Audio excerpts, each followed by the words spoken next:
person has reread this book 15 times. I have not reread any book 15 times. I can't imagine reading this book and being like, oh yeah, the next one, I want that.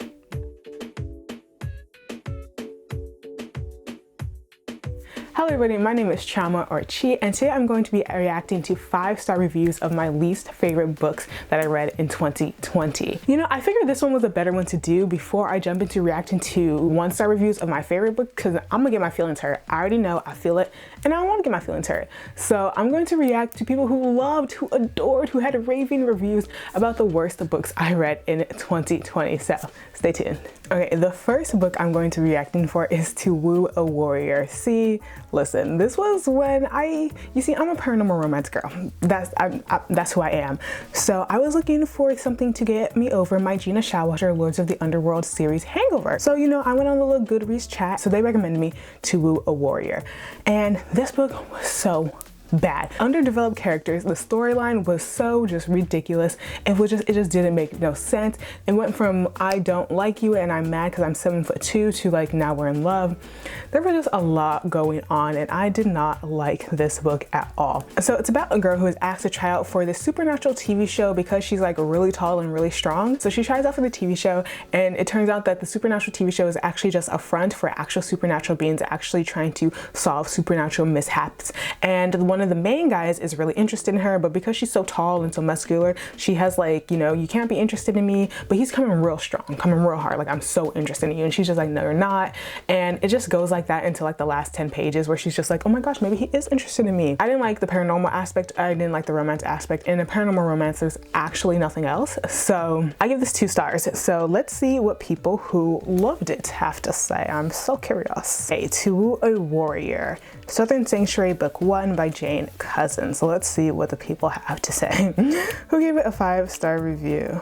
So happy I found this in my TBR mountain.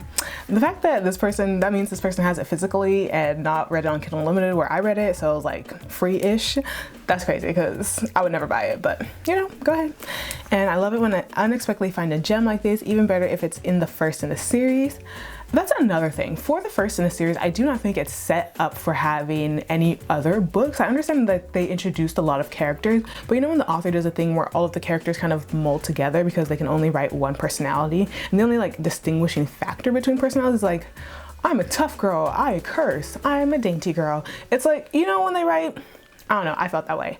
But they loved it. Hadley the heroine is a delight, strong and feminine. Interesting. Vaughn is hot and alpha but not an alpha hole, and smart. Alpha hole is a fun word. I am going to start using that. That's a fun word. The secondary characters are all strong personalities. That's false. That's false. That's false. Okay, definitely going to be a keeper favorite. I can't relate. My feelings about this book, actually this entire series, have not changed. It's so freaking good. This series, I can't imagine reading this book and being like, oh yeah, the next one, I want that. No.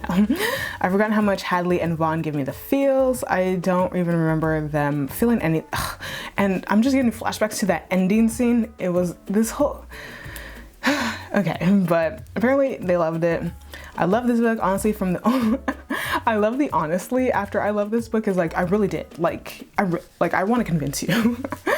From the opening scene of the wedding to the wonderfully satisfying wrapped in a giant photo, HEA, happily ever after, which I just figured out, honestly. Hadley was the best heroine. I think it's so interesting how everyone seems to love the heroine, where I felt like she was kind of like one-dimensional and then she just changed dimensions midway. Does that make sense? Like she was really just like, I have a chip on my shoulder, I'm 7'2", I'm mad tall, I'm really muscular, I have 3 brothers, and that was her thing, which made it very hard for her to believe anyone could like her, and then she just like switched, and then I don't know. Her character arc was very interesting. Squee. Sorry, but there's no other way to describe the enormous high of this book left me on. The way I thought I was done with paranormal romance for the rest of my life after I read this, and someone had a hangover, a big hangover from this. That's crazy. 7 Alpha Warriors to Jewel over. I don't remember no other characters but the first 2. No other characters but the first 2, and even them, like I be forgetting. But found myself, okay, she said so funny. Humor. I cannot recall. People love this world, the splendid heroine. So it seems the consensus is that people love the heroine. Maybe I was just not in the right frame of mind. I binge ranged 4 of the 9 books the series back to back. How? For fun? You enjoyed that? Okay. So this, yeah, people really see, and hilarious. People keep saying it's funny. I'm like, humor? If there was humor, I probably would have liked it more, but humor? Like, I'm laughing. In real life, it was a no. It was a no for me. I don't see it. I don't see it for this book. So let's just move on. Let's move on to the next one. So the next one is A Touch of Darkness. This was actually my least favorite book of 2020. The world lied to me when they said this was a good book. This was a Hades and Persephone. This was a Hades and Persephone retelling. It was bad. It was bad. In this world, like, the gods can live amongst the humans if they so choose, and they can wear glamour for them to appear human, but the humans do know that the gods exist, and they know that the gods run all these kind of conglomerates and all these clubs and all these businesses.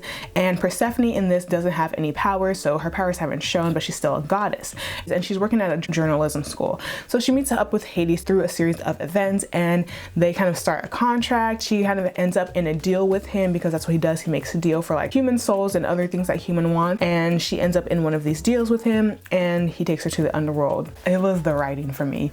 The story was like a 3-star story. As far as retelling goes, it was base. There was not much there, not much that I like retellings of Greek mythology more than like retellings of fairy tales, so I thought I would really like this. I can't even tell you whether the story was good or not because the writing, oh my gosh, I don't think I've ever knocked down a book so many stars because of the writing, but it was just so bad. It was so bad. There's nothing nowhere else. It was just so bad I could not. So let's see what the peeps have to say. Let's scroll down to 5-star review. Listen, most of these are 3 or 4-star reviews. Mythology, and it is so good. Okay, I'm in love with Greek mythology. Like, I love Greek mythology too, which is why I did not love this book. So interesting. So I really enjoyed reading retellings. The book is so fun because it's set in the modern world. Yeah, that was really cool. I really like the way, like, that's the thing. This book had good points to the story, but the writing killed it. The writing just made me, I could not, because like it was cool how the gods were incorporated into the human world but were still gods. It wasn't like they were like no longer gods, like they fell from grace or they like didn't have powers. They still had all of these things. I really like that aspect, but the writing killed it. Overall, the story is so well written. And there's okay, people need to stop using the word banter if there's no banter. If there's no banter, there's so many scenes filled with banter. It's just slight angst. There's a lot of angst, and the romance steamy. Okay, it's there, it has steam, but banter? I don't see it. Okay, let's go to another one. This book helped me get out of a reading slump. Ciao. The way this had the opposite effect on me. Chinekele. Oh my goodness. This book made me think that I can't read. I won't read again. That's crazy. I absolutely love this book and now consider it to be a favorite of mine. I feel like the bar is low. I love the author's take on the Hades and Persephone myth. I love the world and how Greek mythology was adapted to fit into the modern version of ancient Greece. The side characters were amazing. The side characters were also cool. Again, it was the writing. So I cannot, and I did not. This one says this was an excellent Hades and Persephone retelling, dark and sexy with a modern day urban backdrop. I like that. The romance was addicting to read. No, it wasn't. Ooh, I'm just seeing like there's so much more. Low stars. This one says so much fun. Recently been reading books with journalists. Oh yeah, it was cool to have a journalist perspective. This person doesn't read many fantasy romances, but I will be reading more after this one. This one, if this was the only fantasy romance I ever read, it would have put me off from the genre for the rest of my life, and that's my favorite genre.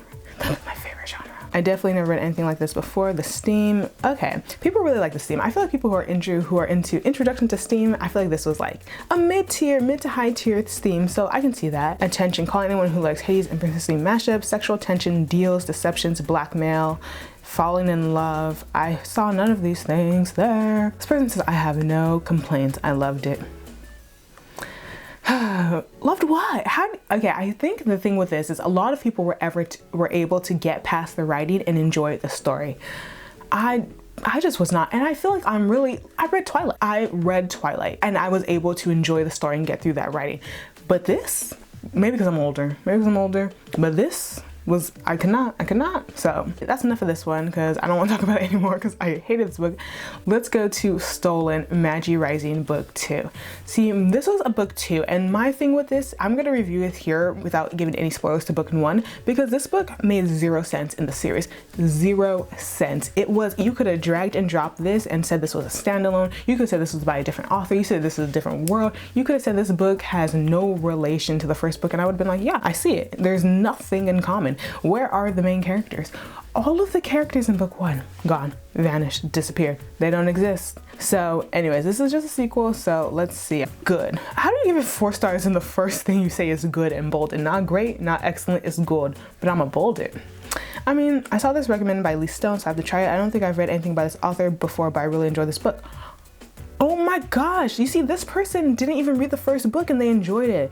Maybe if I had never read the first book, I would have enjoyed it, but it's a series and it's not a spin-off. It's like consecutive. Just drown him. No context. I read this book before reading Betrayed.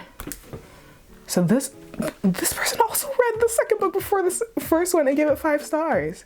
I found myself struggling to figure out what was happening, but I love the mystery of it. I silently wish for certain endings, but certainly could not have predicted the ending Ray Wagner created for this book. I'm excited to read Illusion's Magi Rising 3. Oh my gosh. That is absolutely ridiculous. I think I effed up. Like, there's a review going around Twitter of someone who like reviewed a book badly because they read the second one before the first one, and I was just like, that seems to be the case. I mean, what I should have done for this book, obviously. So this one says, this book is wonderfully mysterious read. It starts off with a bang where we're thrown right into the mystery that surrounds the main character and who she is, and ends with another bang. You know what? Yeah, well, that's the thing. If I go back and read this as a standalone or the first in the series, I do think I would enjoy it exponentially more. Because it was a good story. But knowing I have the first book and knowing this was a direct sequel, not a spin-off, it's not a Graceling Fire type thing, it is a direct sequel following those characters, it made no sense. It made no sense. Holy shiznit. I used to say shiznits too. This book is amazing. There are so many twists and turns. It's like a crazy roller coaster that will leave your mind mush but wanting more. I need the next one like now. Why is this making me want to reread the book? I want to reread the book now with the second context of these reviews, saying that it makes sense if you don't read the first book. That new context is making me want to read it. So I'm interested. I'm intrigued. This person gave it 1 star. Love/hate. This one, each time I read one of this author's book, I find myself more intrigued with her dark side. Ray Wagner is a great author. I'm not going to take that away from Ray Wagner. Ray Wagner is a great author. I think this book was an anomaly. Anomaly in her repertoire. We all miss a buzzer beater, a game winner, and that's what this book was. Yeah, so most of the book really gay. So many twists and turns in this book.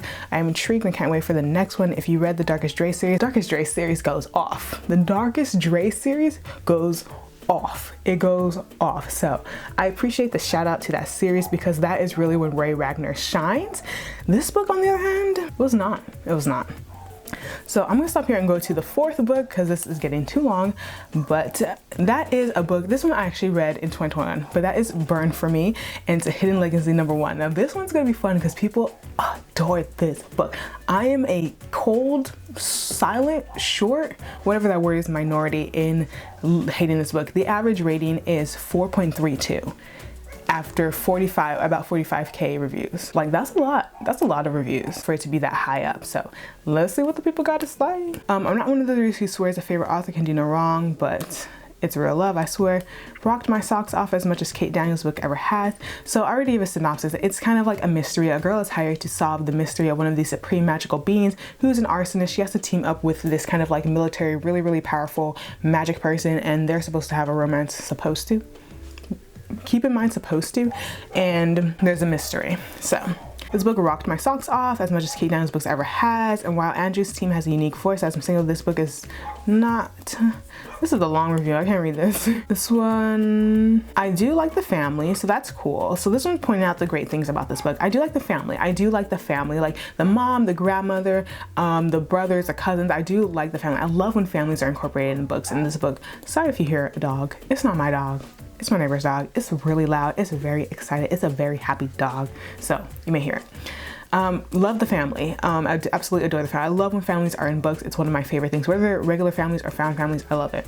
Nevada, she cool. The main girl, she's cool. I liked her. I liked her because, like, you see, I do like her, and this is one of the reasons why I feel like if this book was advertised as a mystery and not as a romance, I would have liked this book so much better, just because she was a great character. She was just, she was so logical. Nevada was just so logical. Like, she just made sense. Like, she wasn't like swept off for anything anyone did by money, by good looks, by anything. She really kept her head and kept to like what she believed is, which I felt was really realistic.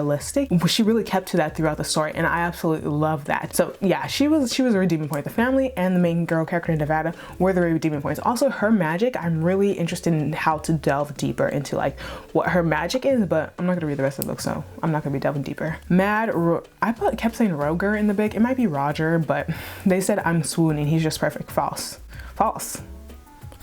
Like, you see, okay, I like him as a character. He was cool because he was very, I don't even think he was morally great. He was someone who does good through bad means, or like who does good for bad means. One of those things. Like, he's the type who like, I'll give you a job and you can get on your feet and I'll pay you like a great salary, but you're indebted to me for the rest of your life, but you and your family are taken care of. I liked his character. The world building, it was all right. Not much. All the characters, addicting plot. The plot is where this thing crumbles and dies. What plot? I mean, no, the plot was very, very cat and mouse, very repetitive, very like, it was so much buildup for it to kind of amount to nothing. So the plot really killed it for me. They said hideous cover alert. That's funny. That's just a funny thing. Let's see. If the writing team decided to write an instruction manual on how to use my dishwasher, I would buy it. This is funny. I love how people stan her. People really stan her. Well, I hate when people have all these things in their reviews. The main character, yeah, Nevada definitely was everything. The setting, I could do without it. And the humor. Maybe I have no sense of humor, because humor, funny.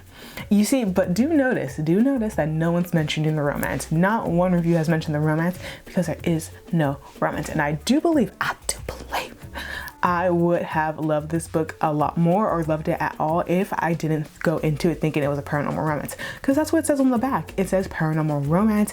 This is supposed to be a paranormal romance, and it just was not. It was a mystery whodunit type of thing. This person has reread this book 15 times. After the brilliant magic breaks, Burn for me further proves that Ilona and Gordon can do whatever the hell they want, and it'll always be girlishly entertaining. People really like this book. That is so interesting. That's just so interesting, because I did not. But, you know, that's cool. I think it's cool that people love things that I did not. So that is the last book I'm going to be reviewing that I gave 2 stars. I really never give 1-star reviews because I'm a softie and I feel bad. But I hope you enjoyed this video. I hope you found it entertaining. Maybe you loved some of these books that I gave only 2 stars. Please tell me down below what you think. If you like this video, don't forget to give it a thumbs up and subscribe, and I'll see you guys later.